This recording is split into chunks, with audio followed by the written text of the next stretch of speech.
Um, all right, I'm Conjure. This is my first tutorial.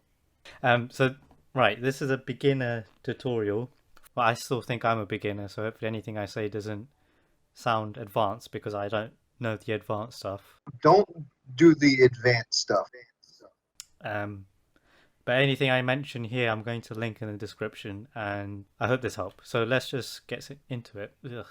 All right, so this is how this is how FL Studio looks when it opens. Normally I start off by deleting everything here. I don't really like the default sounds. And then I put in a scale from this MIDI pack. For this example I'm using G major. Drop that in, click the piano roll just to show you the notes. So in G major there's only F sharp as the sharpened note. And now I'm going to pick a 808 which does not have C as the root note. So once you load in any instrument or sample, the root note will be C, specifically C5. So I'm going to use this 808 from Ed Talenti's Trilogy and Bones bundle. So I've dragged that in, and to get it perfectly in tune you would want to use a tuner, which is what I'm going to show you here. First things first, you right click, assign to new instrument track, and it's there on your mixer as number 1 in the number 1 slot. Go on to the envelope settings.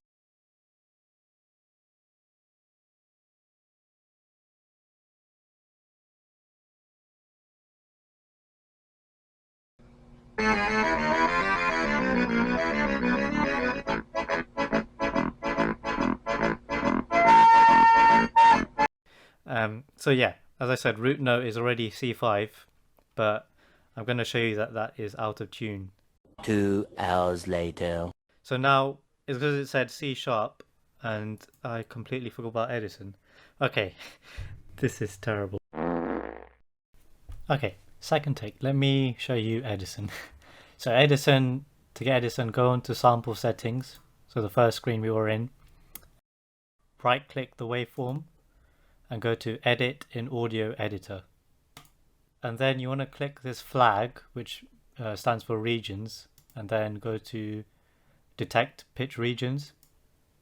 And you can see the note that the 808 is starting off at, or the root note, is C sharp. But if you go back in the envelope settings, the root note here by default was C.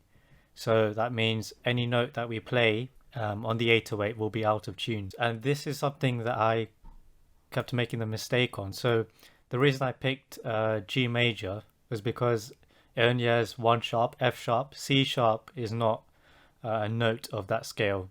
So I used to think that because C sharp is not part of that scale, I should leave this root note as C. But that means that your 808 will just be out of tune still. So you want to follow this note here, not the notes in the scale. So I'm going to leave that as C for now and get the tuners ready so I can show you what I mean, what it looks like when it's out of tune. So I've got the 808, go to your slot, select, and I'm going to use GTune, which is a free VST. I'll drag that here. And I'm also going to show you the tuner in Guitar Rig, because I know some people have that, and that's from Native Instruments.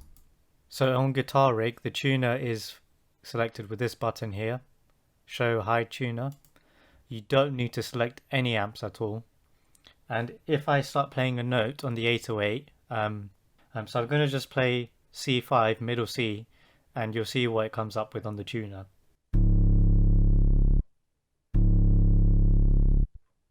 So on the tuner, both of them, it said C sharp. And the number in this box, as well as underneath cents in Guitar Rig, it was close to 0. So that means you don't have to do any editing to the pitch. I'll get onto that. I'll quickly show you how to do that as well. So because that said C sharp, and this says C sharp on the Edison, first thing we want to do is change the root note to C sharp. And now if I play C,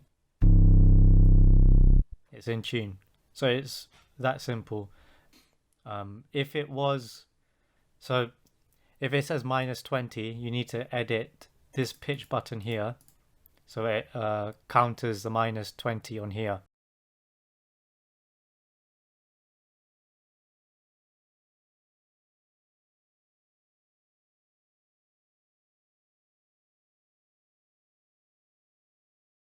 So you would bring it up so that this sense on the top left shows 0.2.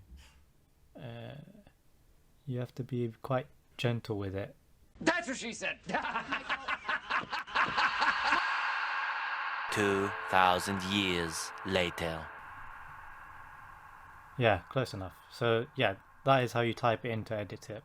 So that's the tutorial on tuning. I think I'm not missing anything out. Hopefully I'm not. If I have missed anything out or I'm incorrect about anything, do leave a comment, and I welcome any feedback. If you found this video useful, consider subscribing. If you don't want to subscribe, that's fine too. And regardless, I hope you enjoyed the video, you found it useful, and have a great day.